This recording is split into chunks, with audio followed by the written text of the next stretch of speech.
그날 그 애를 찾았어야 했는데. 저희 아버지는 치매이십니다. 정확히 말하면 치매 초기라는 말을 들은 지 꽤 됐죠. 아버지는 늘 저녁을 드시고 나면 TV 앞에 앉으십니다. 뉴스 채널을 틀어놓고 리모컨을 손에 쥔 채로요. 화면을 보는 건지 그냥 소리를 듣는 건지 그건 저도 잘 모르겠습니다. 그날도 똑같았습니다. 밥을 다 먹고 설거지 소리가 들리고 아버지는 거실로 나가 아무 말 없이 뉴스를 보고 계셨죠. 그런데 갑자기 아버지가 중얼거리시는 겁니다. 그날 그 애를 찾았어야 했는데. 처음엔 그냥 넘겼습니다. 요즘 아버지는 가끔 옛날 얘기를 꺼내시니까요. 기억이 흐려지면 오래된 기억이 앞쪽으로 떠오른다잖아요. 근데 이상한 건 아버지가 그 말을 할 때는 표정이 전혀 흐리지 않았다는 겁니다. 치매가 있으신 분들 특유의 멍한 얼굴이 아니라 꼭 누군가에게 혼나는 사람처럼 딱 그 순간으로 돌아가 있는 얼굴이었어요. 저는 조용히 물었습니다. 아버지, 누구요? 아버지는 TV를 보던 시선을 그대로 둔 채 똑같은 말만 반복하셨습니다. 그 애를 찾았어야 했는데. 그때부터였어요. 제가 그 말을 기억하기 시작한 게. 며칠 뒤 친척들이 저녁에 잠깐 들렀을 때도 아버지는 똑같은 말을 하셨습니다. 그날 그 애를 찾았어야 했는데. 그러자 이모가 젓가락을 멈추더니 조용히 제 얼굴을 보더라고요. 그리고 아무 말도 안 했습니다. 그 눈빛이 이상했습니다. 치매 어르신 대하는 눈빛이 아니라 뭔가를 알고 있는 사람의 눈빛이었거든요. 저는 그때 처음 떠올렸습니다. 아버지가 말하는 그날이 혹시 30년 전 동네를 뒤집어 놨던 그 실종 사건과 관련이 있는 건 아닐까? 그날 밤 큰형이 결국 말을 꺼냈습니다. 그 얘기 아버지 이제 그만하셔야 돼. 그 사건은 이미 끝난 일이잖아. 그 순간 아버지가 처음으로 TV에서 시선을 떼고 형을 똑바로 바라보셨습니다. 그리고 아주 작게 이렇게 말했습니다. 끝난 게 아니야. 솔직히 그때 소름이 돋았습니다. 치매라고 생각했던 아버지가 그 말만큼은 너무 또렷하게 했거든요. 그리고 그날 밤 우리 집 초인종이 울렸습니다. 과연 아버지는 왜 그런 말을 하셨을까요? 이 이야기는 지금부터 시작입니다. 구독과 좋아요는 영상 제작에 아주 큰 힘이 됩니다. 댓글로 간단한 후기 남겨주시면 정말 감사하겠습니다. 1막 치매라고 믿고 있던 시간들. 초인종이 울렸던 그날 밤 이야기를 하기 전에 저는 아버지가 어떻게 변해왔는지부터 말해야 할 것 같습니다. 아버지는 원래 말수가 많은 분이 아니었습니다. 회식 문화도 싫어하시고 밖에서 오래 떠드는 것도 귀찮아 하시던 사람이었죠. 그런데 딱 하나 하루 루틴만큼은 철저했습니다. 저녁 7시에 식사, 7시 40분이면 거실로 이동, 리모컨은 오른손, 뉴스 채널 고정, 그리고 10분 간격으로 한 번씩 기침. 그 기침 소리가 들리면 엄마는 물 좀 드세요 하고 주방에서 물을 가져오셨고요. 그게 우리 집의 평화였습니다. 아버지가 처음 이상해진 건 1년 전쯤이었습니다. 정확히는 엄마가 식탁 위에 젓가락을 놓았는데 아버지가 그걸 한참 바라보기만 하던 날이 있었죠. 아버지, 왜 안 드세요? 엄마가 묻자 아버지는 잠깐 멈칫했습니다. 젓가락이 왜 여기 있지? 그 말이 이상해서 저는 피식 웃었어요. 아버지, 밥 드셔야죠. 그랬더니 아버지가 허둥지둥 젓가락을 잡으시더니 아무렇지 않은 척 밥을 드셨습니다. 그때까지만 해도 우리는 나이 들어서 그럴 수도 있지 하고 넘겼습니다. 그런데 이상한 일이 한 번 더 생겼습니다. 아버지가 밤에 화장실을 가시다가 현관 쪽으로 가는 바람에 문을 열려고 하셨던 겁니다. 엄마가 깜짝 놀라서 뛰어나갔죠. 아버지, 어디 가요? 그러자 아버지가 말했습니다. 출근해야지. 새벽 2시였어요. 그때 엄마가 처음으로 병원 얘기를 꺼냈습니다. 그리고 결국 검사까지 받았죠. 치매 초기라는 말이 나오던 날, 엄마는 병원에서 집에 오는 내내 말이 없었습니다. 저는 그날 아버지를 처음 제대로 봤습니다. 아버지는 창밖만 보고 계셨습니다. 아무 말도 없었는데 어깨가 이상하게 작아 보였어요. 그 뒤로 우리는 아버지를 보호하기 시작했습니다. 말을 너무 강하게 하지 않고 물건은 제자리에 두고 약은 눈에 띄게 놓고 대화도 달라졌습니다. 예전에는 아버지 왜 그래요? 라고 물었는데 이제는 괜찮아요. 괜찮아요를 먼저 말하게 됐죠. 문제는 그때부터 아버지가 아주 작은 습관을 하나 만들었다는 겁니다. 식사 후 뉴스가 끝나갈 무렵이면 아버지는 꼭 창문 쪽을 한번 봤습니다. 그리고 아주 작게 숨을 들이쉬고는 마치 누구한테 들킬까봐 조심하는 사람처럼 입술을 달싹였습니다. 아, 그날. 처음엔 못 들었습니다. 그냥 중얼거림이었죠. 그런데 어느 순간부터 그 중얼거림이 문장이 됐습니다.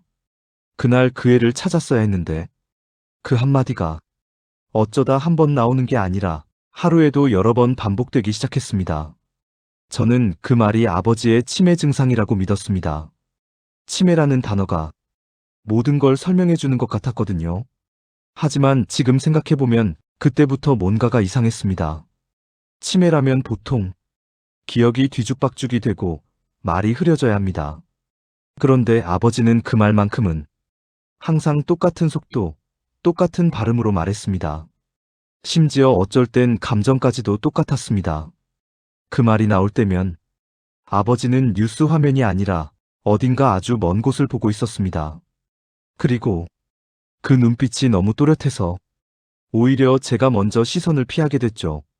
그날 밤 큰형이 끝난 사건이라고 말했을 때도 아버지가 평소처럼 멍하니 웃어넘겼다면 아마 우리는 여전히 치매라고 믿고 살았을 겁니다. 하지만 아버지는 그날 처음으로 우리를 똑바로 바라보고 말했습니다. 끝난 게 아니야. 그 한마디가 우리 집의 평화를 깨버렸습니다. 그리고 마침내 초인종이 울렸습니다. 이막 초인종, 그리고 그 이름. 초인종 소리는 이상하게 길게 들렸습니다. 한 번 눌렀는데도 마치 두 번 울린 것처럼요. 띵동. 엄마가 먼저 고개를 들었고 큰형도 말하던 걸 멈췄습니다. 아버지는 아무 반응이 없었습니다. TV 화면은 계속 흘러가는데 리모컨을 쥔 손이 미세하게 굳어 있었죠. 누구지? 이런 시간에. 엄마가 조용히 일어나 현관으로 갔습니다. 저는 뒤에서 따라갔고 큰형은 거실에서 멈칫하다가 같이 나왔습니다. 엄마가 도어락을 열기 직전 아버지가 아주 작게 한마디를 흘렸습니다. 왜? 그 말이 너무 작아서 엄마는 못 들은 것 같았습니다. 하지만 저는 들었습니다. 그리고 그 말이 너무 자연스러워서 심장이 순간 내려앉았어요. 문이 열리자 복도 형광등 아래 남자 둘이 서 있었습니다. 한 명은 정장에 코트까지 입었고 다른 한 명은 점퍼 차림에 손에는 작은 서류 가방을 들고 있었죠. 둘 다 딱 봐도 우리 아파트 사람이 아니었습니다. 어색하게 예의 바른 표정, 낯선 말투, 낯선 신발. 정작 남자가 먼저 입을 열었습니다. 늦은 시간에 죄송합니다. 동 맞으시죠? 엄마가 경계하듯 고개를 끄덕이자 남자는 주머니에서 뭔가를 꺼내 살짝 보여줬습니다. 신분증 같은 거였는데 엄마는 오래 보지도 못하고 다시 제 얼굴을 봤습니다. 아버님 댁에 계십니까? 엄마는 순간 말을 잇지 못했습니다. 치매 얘기가 튀어나올까봐 조심하는 듯 했죠. 그 사이 큰형이 앞으로 나서서 물었습니다. 어디서 오셨는데요? 정작 남자는 대답 대신 봉투 하나를 꺼냈습니다. 두꺼운 갈색 봉투. 그 위에 검은 글씨로 제목이 적혀 있었습니다. 자료 확인 요청. 그리고 그 아래로 제가 평생 잊을 수 없는 문장이 붙어 있었습니다. 30년 전 실종 사건 관련. 큰형 얼굴이 굳었습니다. 엄마는 봉투를 잡지도 못하고 손만 공중에 걸어둔 채 멈춰 있었고요. 저는 그 순간 설마 했던 생각이 현실로 변하는 걸 느꼈습니다. 아버지가 중얼거리던 그 말이 진짜로 어떤 사건과 연결되어 있었다는 걸요. 정작 남자가 조용히 덧붙였습니다. 아버님께 확인드릴 내용이 있습니다. 큰형이 숨을 한번 들이쉬고는 말했습니다. 저희 아버지 지금 몸이 좀 안 좋으십니다. 그 말을 들은 남자는 눈썹 하나 까딱하지 않았습니다. 대신 더 조용하게 말했죠. 그래서 더 확인이 필요합니다. 순간 복도 공기가 싸늘해지는 느낌이었습니다. 큰형이 뭔가 더 말하려고 입을 열었을 때 거실 쪽에서 발소리가 들렸습니다. 천천히, 아주 천천히, 슬리퍼 끄는 소리, 슥슥. 아버지가 걸어 나오고 있었습니다.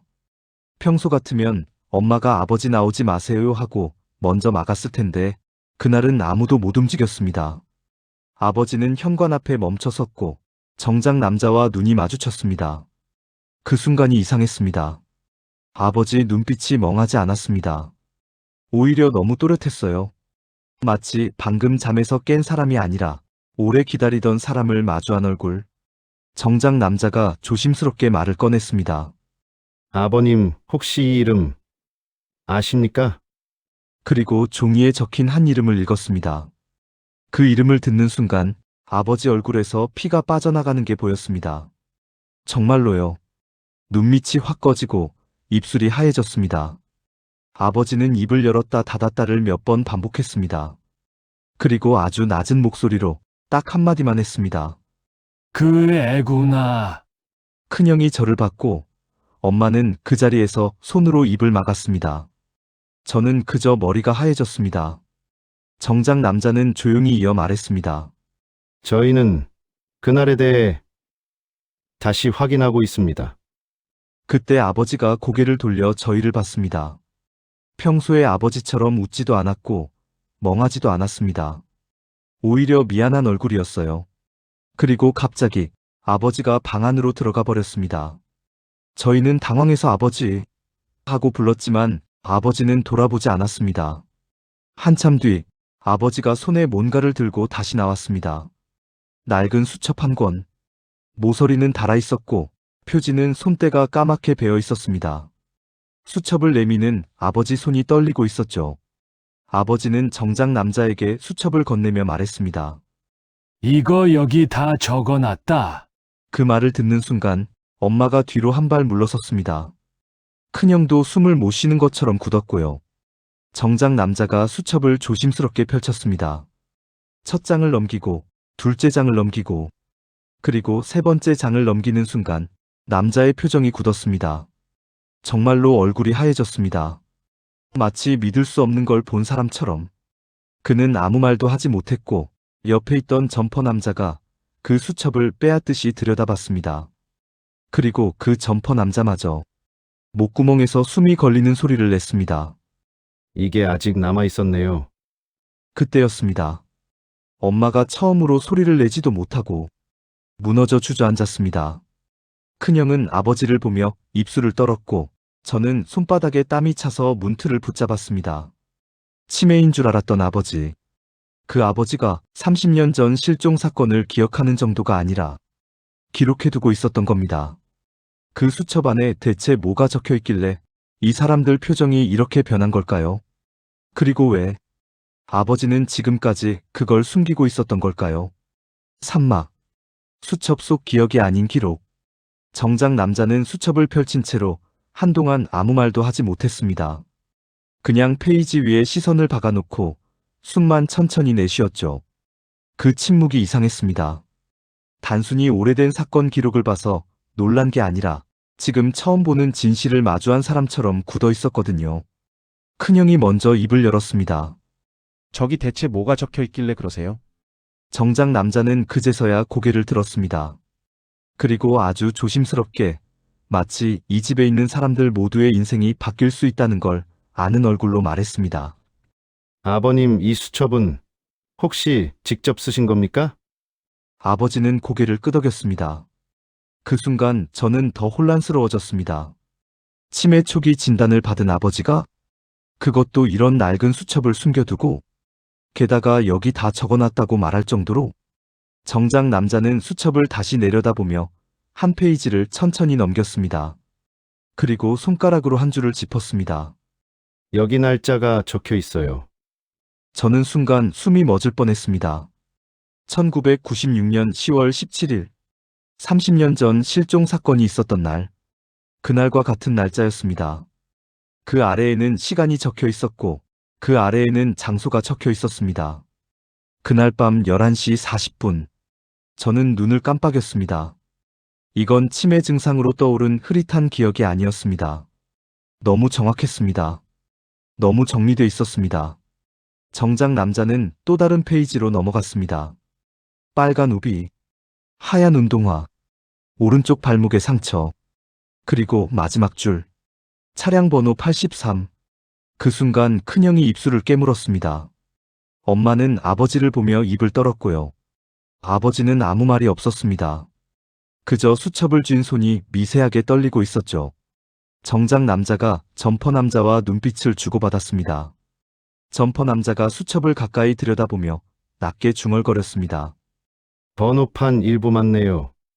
큰형이 다시 물었습니다. 아버지가 이걸 다 기억하신 거예요? 그 질문에 아버지가 대답을 할 줄 알았습니다. 근데 아버지는 고개를 아주 천천히 저었습니다. 기억 아니야.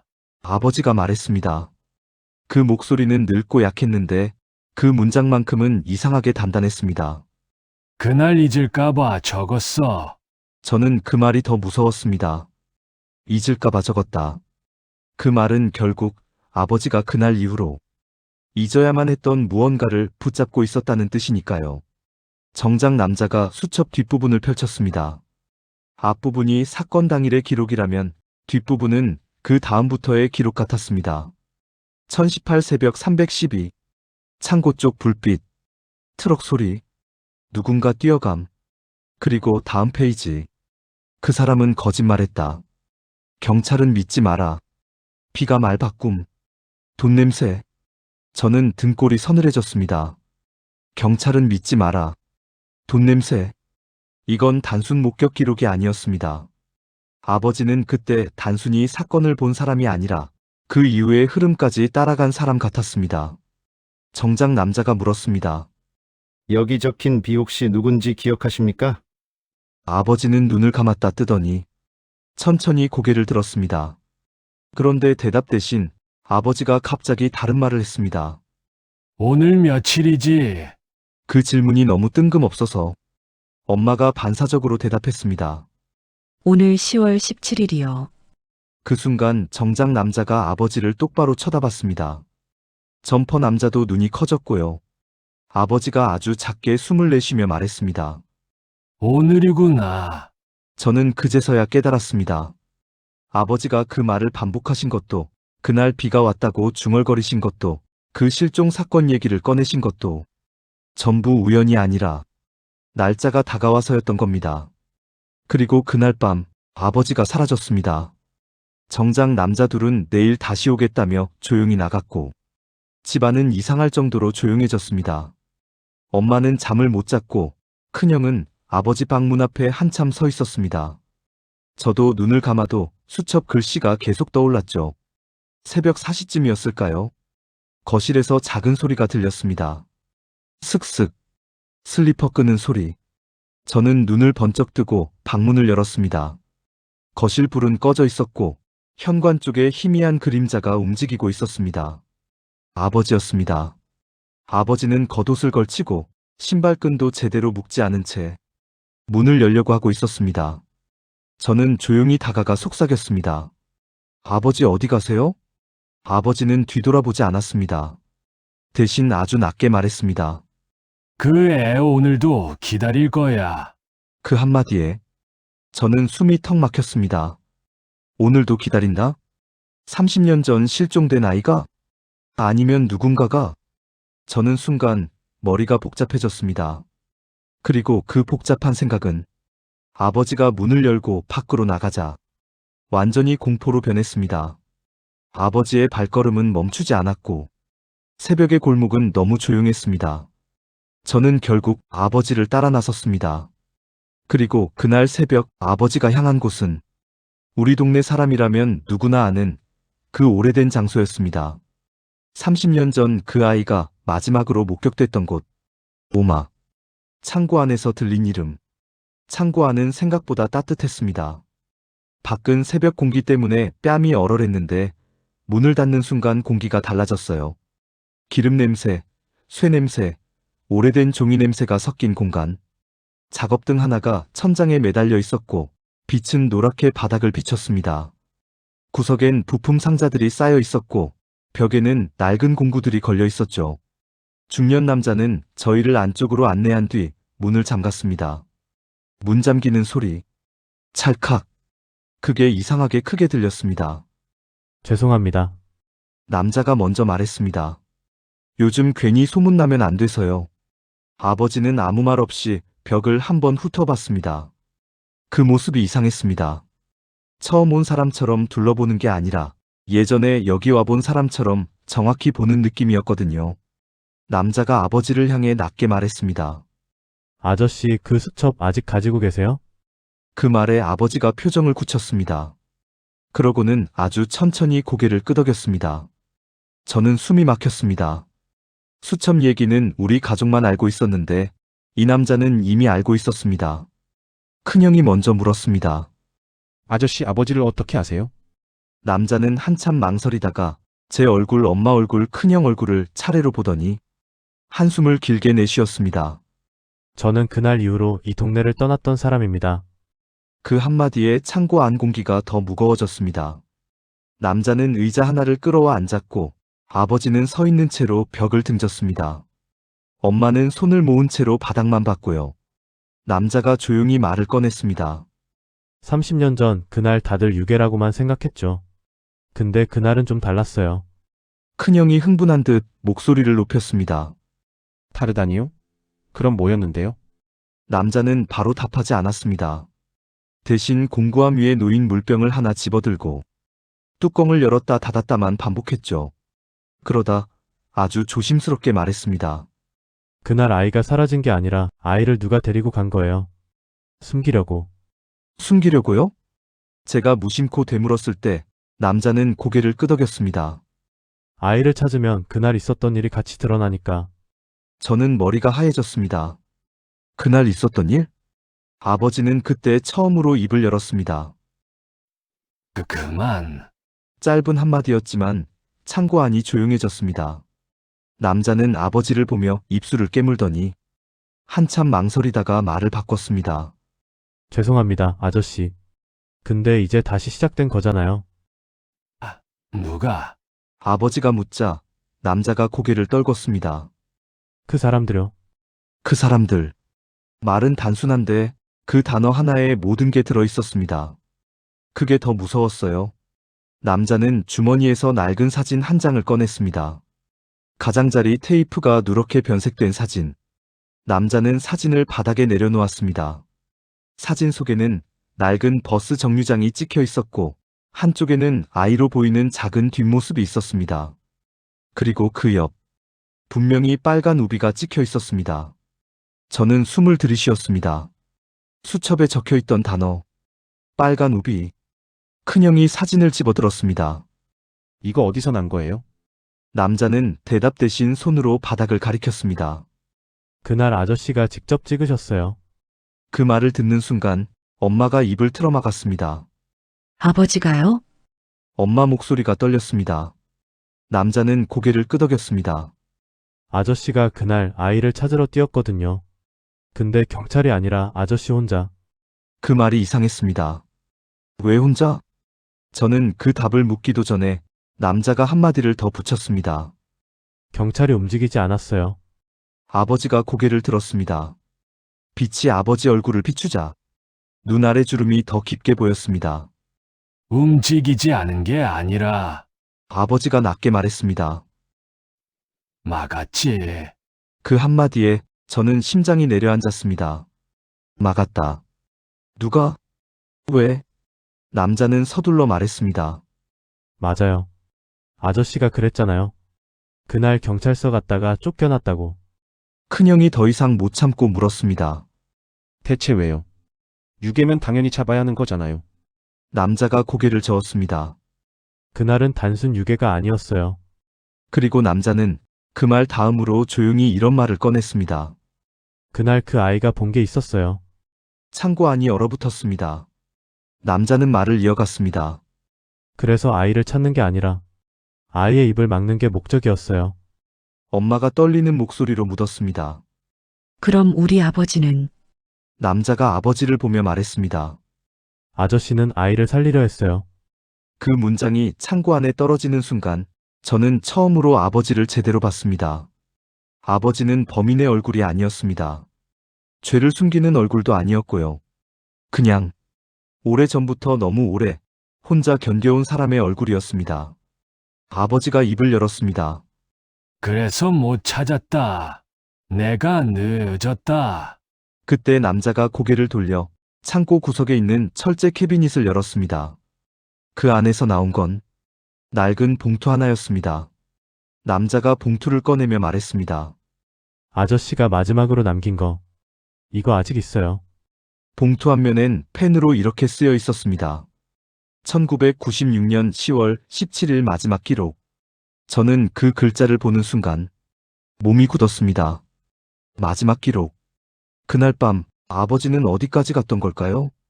그리고 그 기록 속에 아이의 행방이 적혀 있는 걸까요? 6막.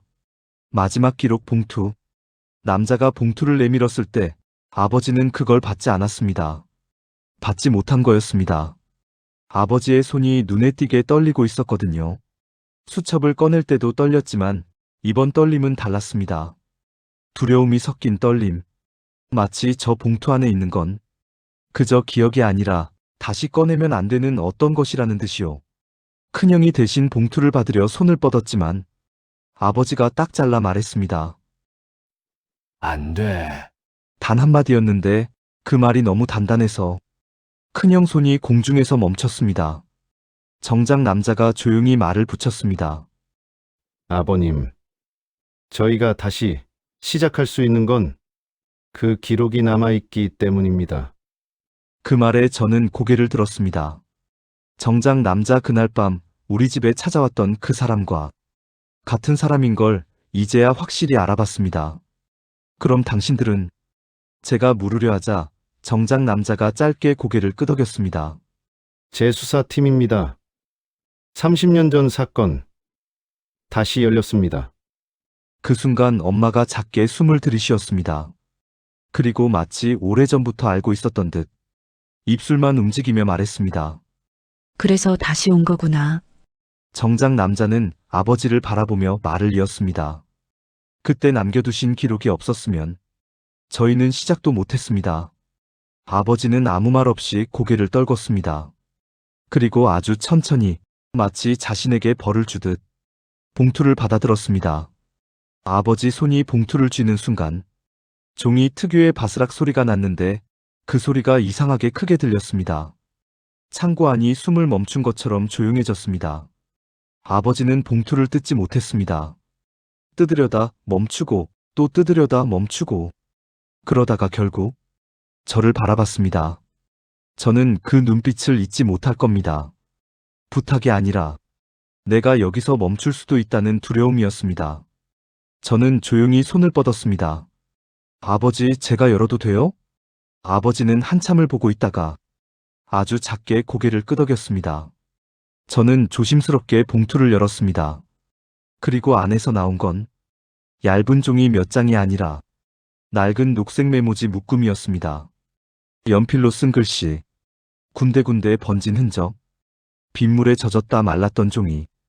첫 페이지 맨 위에는 이렇게 적혀 있었습니다. 1996년 10월 17일 밤 11시 12분. 아이 살아있다. 순간 제 손끝이 얼어붙었습니다. 살아있다. 그 단어 하나가 30년을 뛰어넘어 제 가슴을 쿵 때렸습니다. 큰형이 숨을 삼켰고 엄마는 손으로 입을 막았습니다. 아버지는 고개를 들지 못했습니다. 저는 다음 페이지를 넘겼습니다. 밤 11시 30분.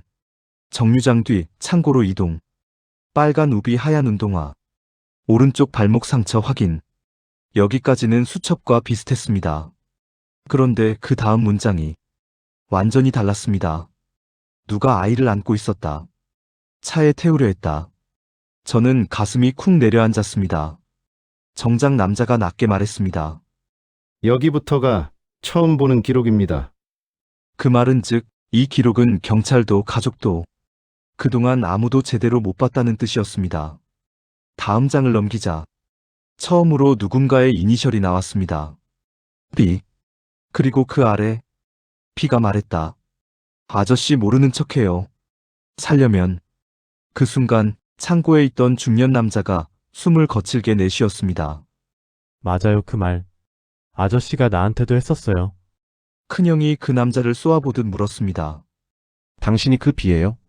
남자는 급하게 고개를 저었습니다. 아니요, 아니에요. 비는 그때 이 동네에서 힘 좀 쓰던 사람이었어요. 힘 좀 쓰던 사람.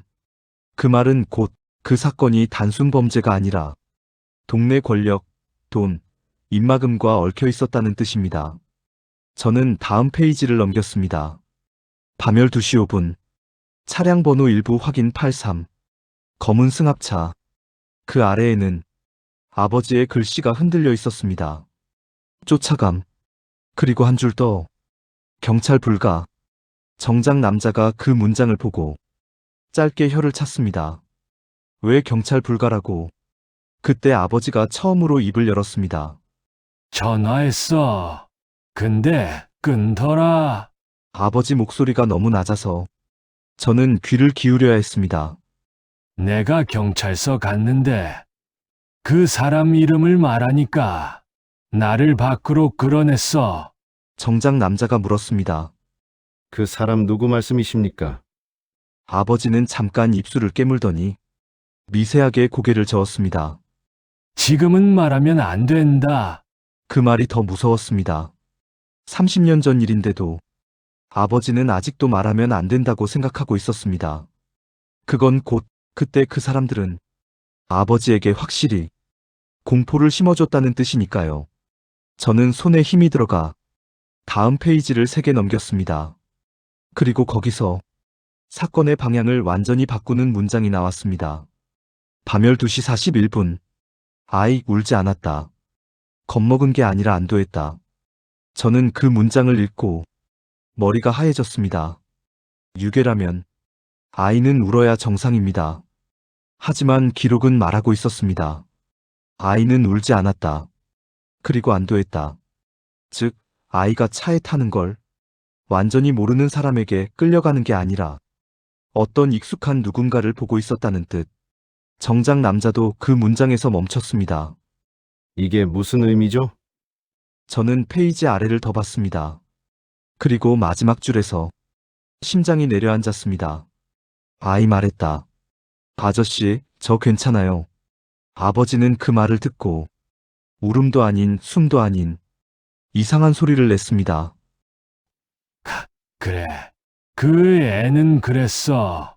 저는 그제서야 깨달았습니다. 아버지는 그날 아이를 잃어버린 게 아니라 아이가 스스로 사라지게 만든 순간을 지켜본 겁니다. 왜? 누굴 위해? 그리고 그 답이 다음 페이지 첫 줄에 적혀 있었습니다. 새벽 1시 2분.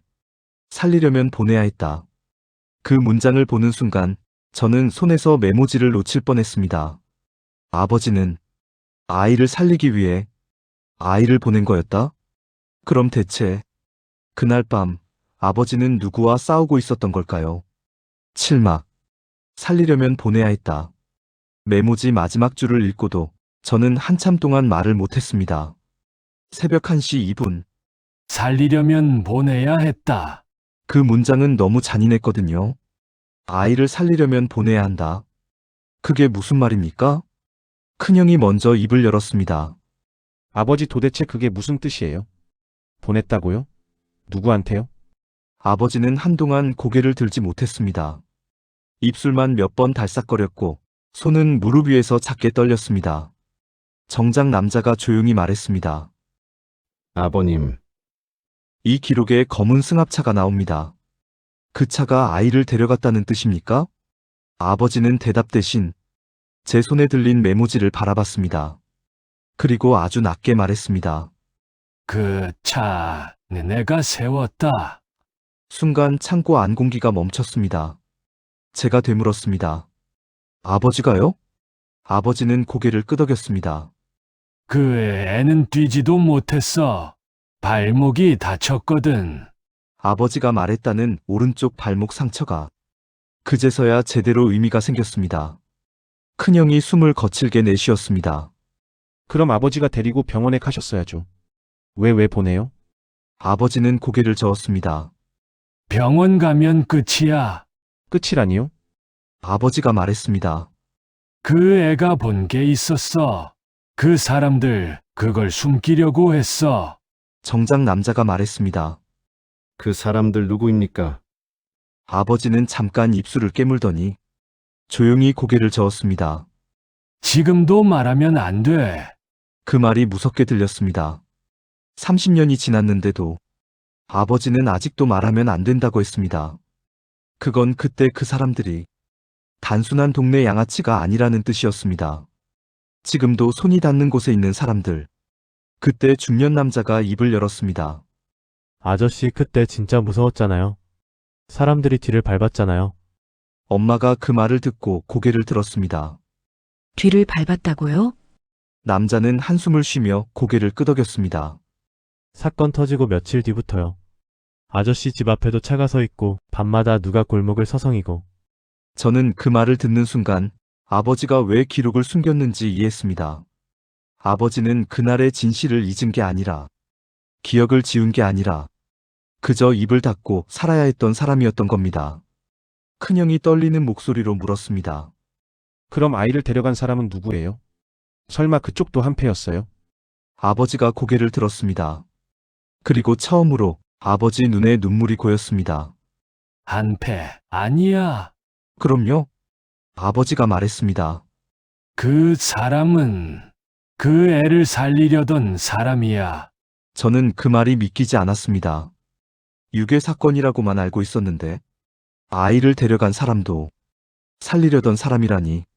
정작 남자가 조용히 물었습니다. 그 사람의 정체를 알고 계십니까? 아버지는 잠깐 숨을 골랐습니다. 그리고 입을 열었습니다. 그날 내 앞에 와서 말했다. 아저씨, 이 아이 내가 데리고 갈게요. 큰형이 소리쳤습니다. 누군데 그런 말을 해요? 경찰도 아니고 병원도 아닌데. 아버지는 그 질문을 피하지 않았습니다. 그 애 아는 사람이었어. 그 말에 엄마가 숨을 들이쉬었습니다. 아는 사람이라면 아버지는 천천히 고개를 끄덕였습니다. 그 애를 키우던 사람이었어. 순간 저는 머리가 하얘졌습니다. 그 아이는 고아가 아니었습니다. 부모가 사라진 것도 아니었습니다. 누군가가 키우고 있었습니다. 그럼 왜 실종이 됐을까요? 아버지가 이어 말했습니다. 그 사람은 그 애가 본 걸 알고 있었어. 그래서 그날 밤 그 애를 숨기러 온 거야. 숨기러. 정작 남자가 낮게 말했습니다. 보호 조치였군요. 아버지는 고개를 끄덕였습니다. 그 애를 찾으면 죽었어. 난 그걸 알았어. 큰형이 물었습니다. 아버지는 어떻게 알았는데요? 아버지가 잠깐 말을 멈췄습니다. 그리고 아주 낮게 말했습니다. 내가 들었어. 뭘요? 아버지 목소리가 떨렸습니다. 사람들이 말하는 걸. 돈 얘기, 문제 해결, 임, 막기. 그 말들이 너무 현실적이어서 오히려 더 무서웠습니다. 영화 같은 말이 아니었습니다. 정말 우리 동네 어딘가에서 그런 말이 오갔다는 뜻이었으니까요. 정작 남자가 메모지를 다시 바라보며 말했습니다. 그럼 그날 새벽 아버님은 아이를 보내고 나서 어디까지 따라가셨습니까? 그 질문에 아버지가 고개를 들었습니다. 끝까지. 번호판 일부만 보고도 따라갔어. 어디까지요? 아버지가 낮게 대답했습니다. 산 쪽 창고. 거기서 멈췄어. 큰형이 물었습니다. 왜 멈췄어요? 더 가셨어야죠. 아버지가 고개를 저었습니다. 못 갔어. 왜요? 아버지가 조용히 말했습니다. 총이 있었어. 창고 안 공기가 얼어붙었습니다. 총. 그 한 단어가 그날이 단순 사건이 아니라는 걸 확정해버렸습니다. 아버지는 말했습니다. 그 사람이 나한테 이렇게 말했어. 아저씨는 여기까지만. 더 가면 아저씨, 가족이 위험해요. 엄마가 그 말을 듣고 손으로 입을 막았습니다. 아버지는 엄마를 보며 말했습니다. 그래서 난 돌아왔어. 그때 중년 남자가 낮게 말했습니다. 아저씨가 그날 이후로 바뀌었잖아요. 술도 안 마시던 사람이 밤만 되면 문을 잠그고 창밖을 보고 저는 그제서야 아버지가 왜 치매처럼 보였는지 이해했습니다. 그건 병 때문이 아니라 30년 동안 기억을 닫고 살아서 생긴 균열일지도 몰랐습니다. 정작 남자가 조용히 정리하듯 말했습니다. 정리해 보겠습니다. 아버님은 그날 아이를 구하려 했습니다. 아이를 데려간 사람도 보호하려 했습니다. 하지만 그 뒤에는 입막음을 하려는 세력이 있었습니다. 아버지가 고개를 끄덕였습니다. 그리고 아주 작은 목소리로 마지막 말을 꺼냈습니다. 그 애 살아있어. 어딘가에. 그 순간 정작 남자의 눈빛이 바뀌었습니다.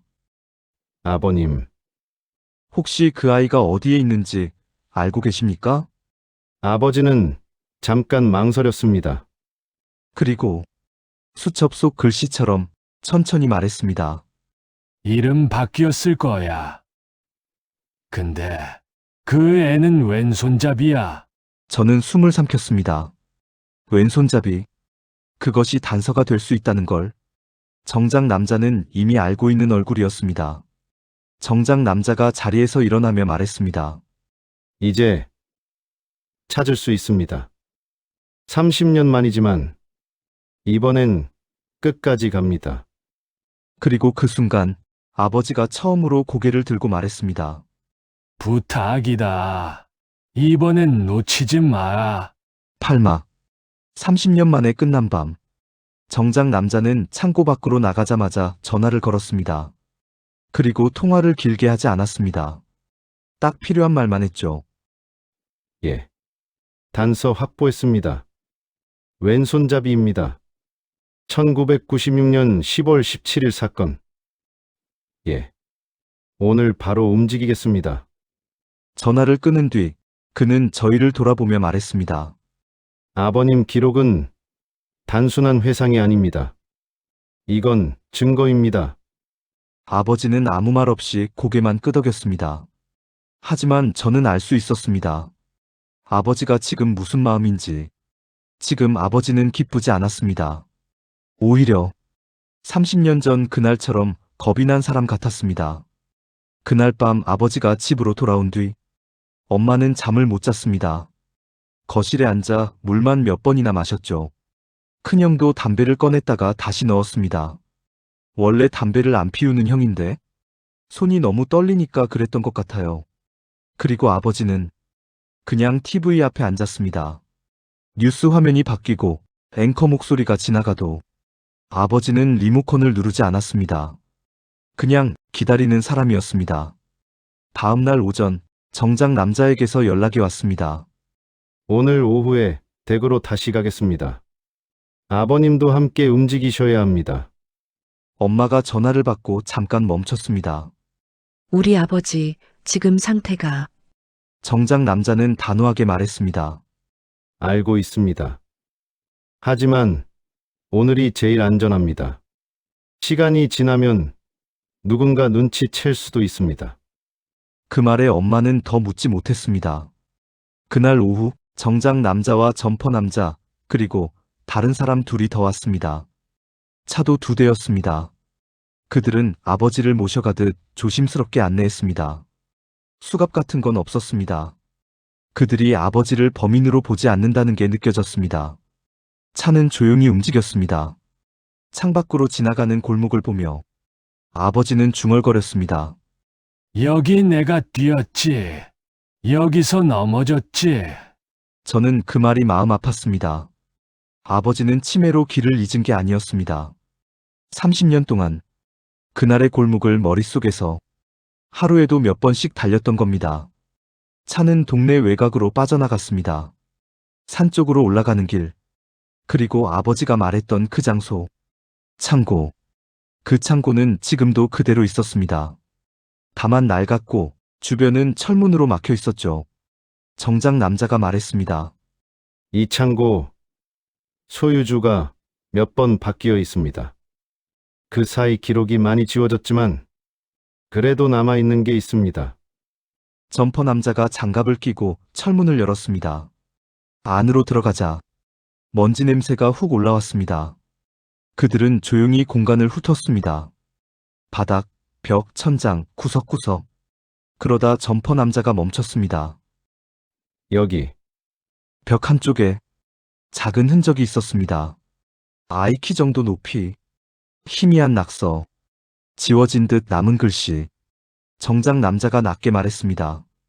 이런 흔적은 기록보다 더 오래 남습니다.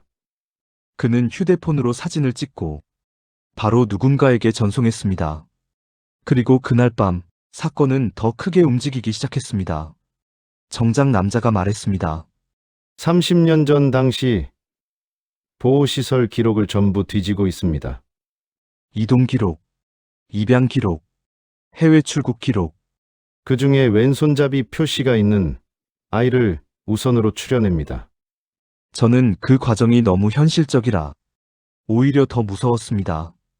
영화처럼 한 번에 잡히는 게 아니었습니다. 하나씩 하나씩 실을 당기듯 좁혀가고 있었습니다. 그렇게 사흘이 지나고 정작 남자에게서 다시 전화가 왔습니다. 찾았습니다. 그 두 글자에 엄마는 전화기를 떨어뜨릴 뻔했습니다. 정작 남자는 이어 말했습니다. 지금은 36살, 이름은 바뀌어 있습니다. 직업도 있고 가정도 있습니다. 하지만 맞습니다. 엄마는 입술을 떨며 물었습니다. 살아있나요? 정작 남자는 잠깐 멈췄다가 말했습니다. 살아 있습니다. 그 말을 듣는 순간 엄마는 소리를 내지 않았습니다. 그냥 그 자리에서 앉았습니다. 고개를 숙이고 손가락을 한참 동안 꼼지락거렸죠. 큰형은 거실 벽을 바라보고 한동안 아무 말도 못했습니다. 저는 아버지를 봤습니다. 아버지는 울지 않았습니다. 대신 이상하게도 숨을 길게 내쉬었습니다. 마치 30년 동안 참고 있던 숨을 이제야 내쉬는 사람처럼요. 정작 남자는 마지막으로 말했습니다. 아버님, 만나실 준비되셨습니까? 아버지는 잠깐 눈을 감았습니다. 그리고 대답했습니다. 보고만 올게. 미안하다고는 하지 않을 거야. 그 애는 살아야 했으니까. 그 말이 아버지답다고 느껴졌습니다. 며칠 뒤 작은 상담실 같은 공간에서 그 사람이 들어왔습니다. 30 중반 남자였습니다.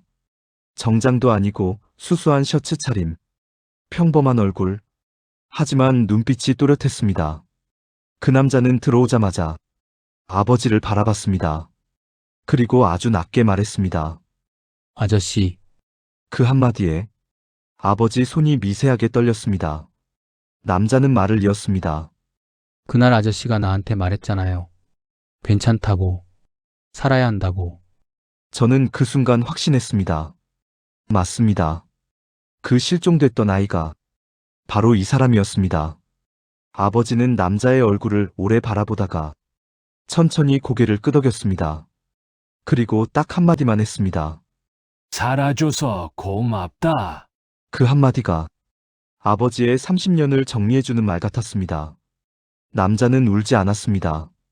아버지도 울지 않았고요. 대신 남자가 말했습니다. 저 왼손잡이인 거 아직도 그래요. 정작 남자가 조용히 웃었습니다. 기록이 맞았습니다. 아버지는 작게 웃었습니다. 그날 밤 집으로 돌아온 아버지는 TV를 켰습니다. 뉴스 채널을 틀고 리모컨을 손에 쥐었죠. 그리고 처음으로 채널을 돌렸습니다. 저는 그 작은 행동이 너무 큰 변화처럼 보였습니다. 아버지는 이제 그날을 붙잡고 살지 않아도 되니까요. 저는 조용히 창문을 열었습니다. 밖에는 비가 오지 않았습니다. 그리고 그때 아버지가 한 번도 하지 않던 말을 했습니다. 밥 먹자. 그 말이 제가 들은 아버지의 가장 평범한 말이었습니다. 그리고 저는 그 평범함이 세상에서 제일 소중하게 느껴졌습니다.